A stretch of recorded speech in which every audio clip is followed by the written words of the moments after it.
Bueno, pues muchas gracias por la invitación. Estamos muy contentas de participar este día en el primer simposio virtual de salud mental para el adulto mayor.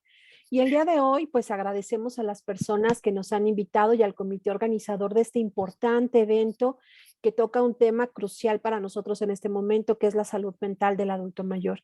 Bueno, nosotros somos la licenciada Lina Estrella Martínez Trejo y su servidora, la doctora Andrómeda Ivette Valencia Ortiz, de la Universidad Autónoma del Estado de Hidalgo y del Cuerpo Académico Salud Emocional. Pues nuevamente, gracias por la invitación. Ok, les voy a explicar un poco el marco teórico de qué va nuestra investigación. Primero vamos a hablar pues del envejecimiento poblacional en México. Desde hace ya un tiempo pues sabemos que la pirámide se está volteando, por decirlo así, hay más adultos mayores que antes. Esto es un tema nuevo porque aunque estamos preparados, digamos, en cuestión de políticas públicas, quizás en un ámbito de salud, no hemos reflejado tanto cómo es que vamos a cuidar de las personas que ahora están envejeciendo o que incluso ya están en esta etapa de la vida. Entonces, al ser un fenómeno relativamente nuevo para nuestro país, es de vital importancia, pues, investigar y hablar sobre el tema. También, relacionado a esto, quisimos interactuar con la investigación y la práctica de la psicología positiva. Seligman es un gran investigador que ha hablado mucho sobre cómo es que el ser humano no solamente tiene patologías o tiene cuestiones quizás de las cuales hay que trabajar, sino también tenemos fortalezas, también tenemos virtudes. Entonces, relacionando estos temas, hablamos ahora de la promoción del envejecimiento positivo. Cómo es que en esta etapa de la vejez no solamente vamos a hablar de enfermedades o de alguna demencia, sino también hablar e integrar temas de psicología positiva, ver cómo es que los adultos mayores están viviendo el envejecimiento y sobre todo que lo hagan de manera sana, que estén satisfechos y que lleven a cabo pues un buen proceso. Bueno, justamente por eso el desarrollo de las intervenciones psicológicas basadas en evidencia resulta una prioridad cuando trabajamos en el campo de la investigación y la formación de nuestros estudiantes. Así que bueno, una de las características que tienen las intervenciones o las que deberíamos de estar buscando en este momento es que tengan este respaldo empírico, que estén basados en investigación científica y que ya sean presenciales o a distancia, puedan tener estos elementos de ser intervenciones focalizadas, breves, puntuales y que tengan el sustento de que lo que vamos a utilizar va a servirle a las personas. Por lo tanto, parte de este trabajo fue el trabajo que desarrolló la licenciada Lin fue conocer la eficacia de una intervención de corte cognitivo-conductual con componentes de psicología positiva para la promoción del envejecimiento positivo en adultos mayores dentro del programa institucional de nuestra universidad, Grandeza Garza. Este trabajo tiene dos fases. Primero, el que vamos a comentar en un momento, que es el desarrollo propiamente de la intervención, y en segundo lugar, la implementación del mismo. Es importante entonces comentarles que esta primera etapa o esta primera fase es característica de las intervenciones cognitivo-conductuales y habla de un proceso en el que primero la persona que está con la intención de desarrollar un programa de intervención tiene que hacer una amplia revisión teórica. Vamos a también a utilizar estrategias de análisis funcional de la conducta, como puede ser la elaboración del mapa clínico de patogénesis y en nuestro caso en particular también el mapa clínico de fortalezas, que nos permite ubicar tanto factores de riesgo como de protección y finalmente identificar las técnicas o estrategias que la literatura y la investigación previa nos dice que pueden ser de utilidad. Una vez que las tenemos, se hace el desarrollo de la intervención y en este caso la licenciada Lin en el desarrollo de este proyecto generó una serie de materiales de uso clínico que finalmente fueron validados por jueces expertos que tienen la posibilidad de identificar la pertinencia en cuanto a diferentes aspectos como son los resultados esperados, las características de los materiales y otros elementos que nos permitan tener pues una idea de cómo va la intervención, qué características tiene y el beneficio que le puede dar a la población. Adicional a este punto, también se trabajó la capacitación de participantes, de los prestadores del servicio, de las personas que iban a dar esta intervención para asegurar que todos contaran con la información y el manejo que se requiere para la atención del adulto mayor. Bueno, precisamente esta primera etapa corresponde a la validación por jueces, y algo que debemos también mencionar y resaltar de esta investigación es que es una investigación que fue desarrollada por el área de psicología, pero que incluye personas de otras disciplinas, como puede ser, por ejemplo, gerontología, también especialistas en psicología positiva y en psicología de la salud. Entonces, bueno, eso nos da una idea de cómo se fue observando la propuesta que se presentó. Finalmente quedaron integradas 8 sesiones en las cuales se incorporaron elementos de la terapia cognitivo-conductual con la terapia o con los elementos de psicología positiva, con el objetivo de que estas estrategias tuvieran un mayor efecto en la población con la que se iba a trabajar. Y de manera adicional, las personas que participaron posteriormente en la implementación de esta intervención correspondían al área de psicología, gerontología, gastronomía y enfermería, quienes tomaron previo a el desarrollo de la intervención capacitación propiamente en el programa Engrandeciendo mi Esperanza, que es el desarrollo de esta propuesta que les mencionamos, también en la toma de signos vitales, en el manejo de primeros auxilios psicológicos y en el uso adecuado del material de uso clínico. Por lo tanto, es importante para nosotros que ustedes observen cómo no es simplemente llegar con la población con la que queremos trabajar, en este caso adultos mayores, sino una preparación previa para que podamos tener la certeza de que la propuesta que se presenta tiene pues todos los requisitos que se requieren para que las personas que participan tengan el más alto beneficio.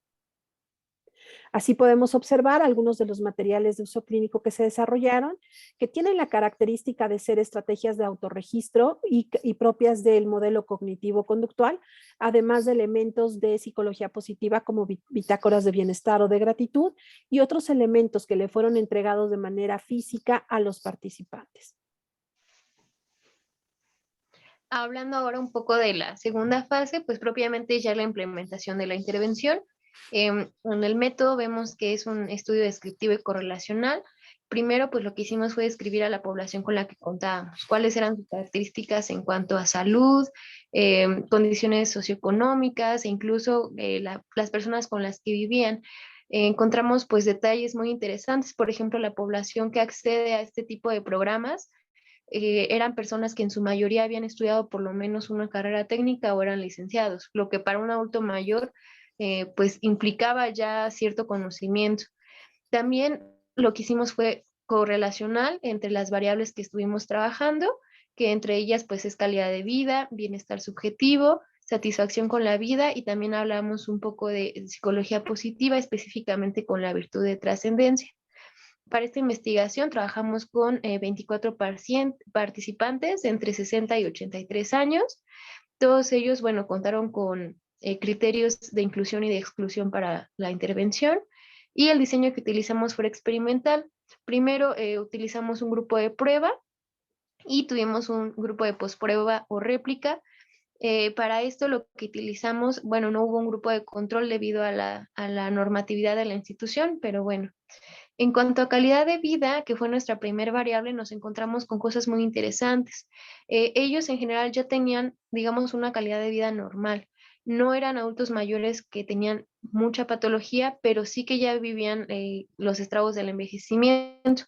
Nos sorprendió mucho que las subescalas que cambiaron al final de la intervención y que tuvieron un cambio estadísticamente significativo fue actividades y participación social, además de intimidad.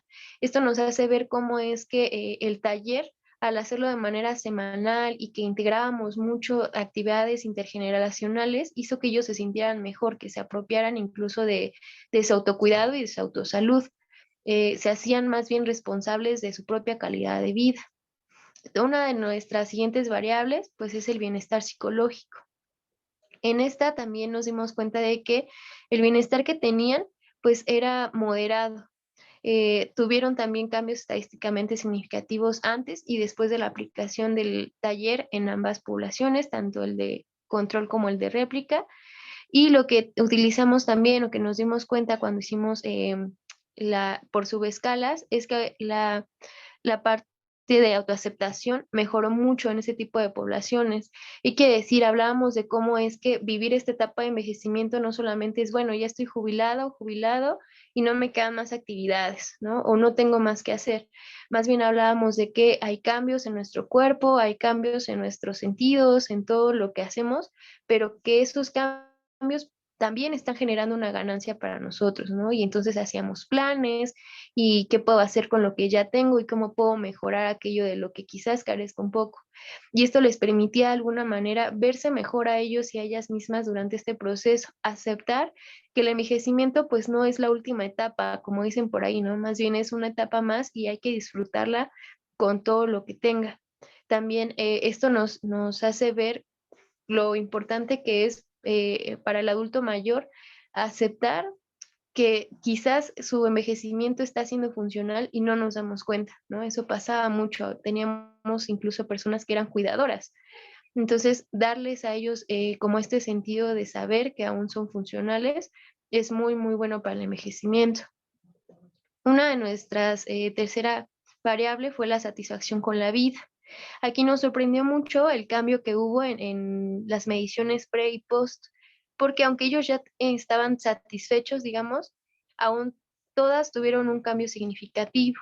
Esto tiene que ver con que, aunque la satisfacción con la vida tiene que ver con toda la historia que han recorrido, con las cosas que han pasado, es darle un sentido ahora en la vejez, ¿no? Y de qué me sirvió vivir lo que viví y cómo lo voy a utilizar.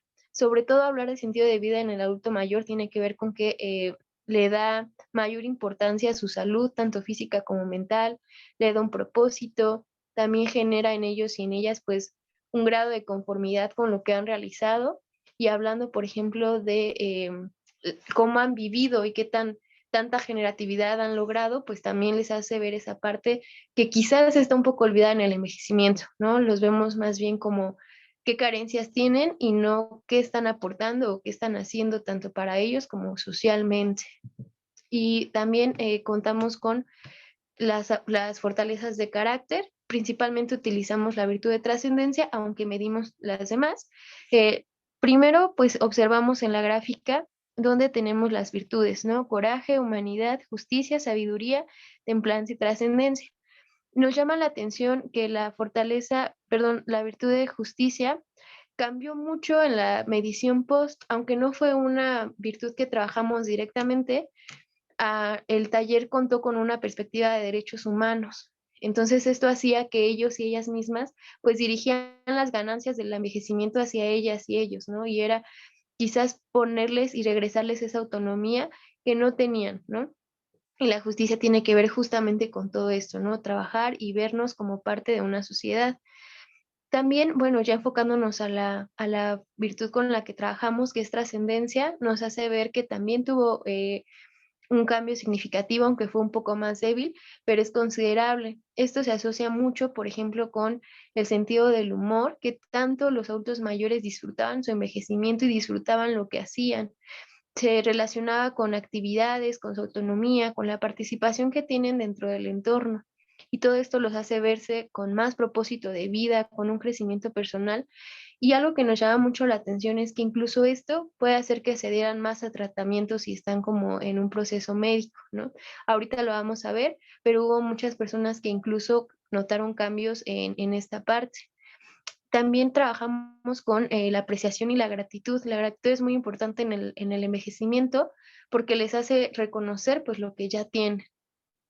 Ahora, como les había comentado previamente, pues también hicimos una correlación entre las variables. Antes de la intervención, no había una correlación fuerte entre la calidad de vida y las fortalezas de carácter. Después de la intervención ya hubo esta correlación, a lo que le atribuimos es que aunque las tenían, no las reconocían en ellos porque quizás ni siquiera las conocían, ¿no? Y al hablar de ello, al hablar de cómo es que nos ayudan a vivir mejor, pues se relacionaba directamente con su calidad de vida, ¿no? Al ver de alguna manera todo esto con lo que ya contaban, pues los hace envejecer mejor. En cuanto a la relación de calidad de vida con las otras variables, satisfacción y bienestar, pues en ambos casos fue satisfactorio o se encontró una correlación entre los instrumentos. Ahora, como les había comentado, pues también es importante hablar un poco de qué otras variables medimos. Les decía la gratitud. Nosotros en el material de uso clínico que les compartió la doctora, teníamos un diario. Ellos tenían que poner todos los días 3 cosas por las que agradecían ese día y qué tan agradecidos se sentían. Con ese qué tan agradecidos, nosotras utilizamos la técnica de partición de mitades y entonces hubo varios adultos mayores que tuvieron un cambio significativo en la gratitud. Por ejemplo, esta persona tuvo una significancia del punto 003, que es muy buena. Si vemos la pendiente, pues se alza, y eso quiere decir que después del taller fueron pues más agradecidos a como eran antes de participar en la intervención. Otra de los comentarios que estuvimos midiendo con el material de uso clínico fue pues a nivel subjetivo, quizás cómo ellos se sentían durante la intervención, a lo que nos contestaban, bueno, he tratado de ser feliz y a lograrlo siento tranquilidad en mi cuerpo y en mi espíritu. El R2, estoy tratando de encontrar algo bueno, me sentí amargado, empecé a buscar un asilo y ya no. Y eso es algo pues, que nos da mucha satisfacción. R19, he notado que me enfermo menos y casi no tengo tiempo de estar triste. Era lo que les comentaba, también medimos sus signos vitales y ellos quizás pensaban en, chin, ya me duele la rodilla, ¿no? Y cuando veían, bueno, pero la otra no, entonces ya se empezaban a como cambiar esa perspectiva. Y por último, el E12 dice, el nivel de glucosa ha disminuido, soy feliz. Ahora, como les decía, estuvimos midiendo signos vitales, uno de ellos fue la presión diastólica. Utilizamos la misma técnica, aquí tenemos una persona que entre las líneas moradas son los signos vitales para una persona adulta mayor en México y esta persona pues era hipertensa, ¿no? Tenía su presión bastante elevada. Cada semana medíamos la presión al entrar a la sesión y al terminar e hicimos un promedio. Estos promedios los evaluamos con la técnica de partición de mitades y aquí vemos cómo la persona que estamos evaluando desciende en la presión diastólica. ¿Eso qué quiere decir? Que pues al menos en el taller encontraron una manera de relajarse, la presión disminuía y por ende la sintomatología pues también disminuía en ellos. Y bueno, por último, las conclusiones y discusiones que podemos rescatar de esta investigación, primero es evidenciar la necesidad de generar y apoyar programas e intervenciones que fomenten la participación activa de las personas adultas mayores, sobre todo para promocionar y mantener su salud. Como les comentaba, quizás hay mucha información hablando de la patología, pero tener un enfoque salutogénico va a ayudar mucho a que las personas que están en esta etapa o que están próximas a llegar vivan de una mejor manera y sobre todo que mantengan aquellas fortalezas y capacidades que aún tienen. También es importante que las investigaciones o las intervenciones que se desarrollen tengan un enfoque de derechos humanos. Esto les va a ayudar mucho a evitar exponerlos quizás a situaciones donde su dignidad o calidad de vida puedan disminuir. Sobre todo cuando veíamos, por ejemplo, justicia, o sea, yo también sigo siendo parte de una sociedad, ¿no? Y trabajar con un enfoque de derechos les ayuda muchísimo. Por último, algo que resaltamos mucho es realizar intervenciones intergeneracionales. ¿Qué quiere decir? Que las personas adultas mayores también son partícipes de su cuidado y no solamente pues son actores receptivos, ¿no? Ellos también pueden participar en cómo se adhieren a los tratamientos, en cómo envejecen y si los integramos a la sociedad de una manera más funcional, eso les ayudará mucho.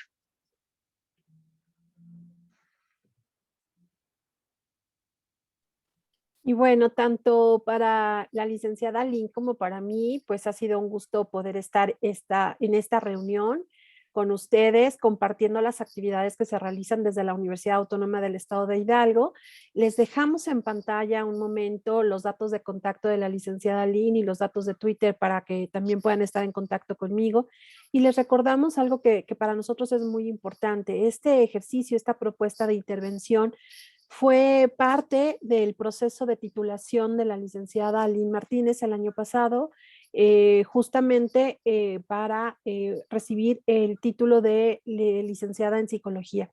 Entonces, bueno, para nosotros es muy importante hablar de cómo el trabajo que estamos haciendo desde la formación y en la intervención en estos criterios para que nuestros psicólogos tengan herramientas multidisciplinarias y de trabajo que puedan favorecer a la sociedad, se vean reflejados en este tipo de productos. Entonces, bueno, no nos queda más que agradecer nuevamente a los organizadores por su tiempo, por la invitación, a ustedes por haber escuchado la participación que hemos tenido el día de hoy, y los invitamos a que estén en contacto y que también pues sigamos generando este cambio en la visión de que el envejecimiento no necesariamente tiene que ser patológico, que podemos enfocarnos en el desarrollo y la construcción de fortalezas en los adultos mayores, y qué mejor que hacerlo con un trabajo de calidad y un trabajo también multidisciplinario. Muchas gracias por su atención y sigan teniendo un excelente evento académico. Gracias.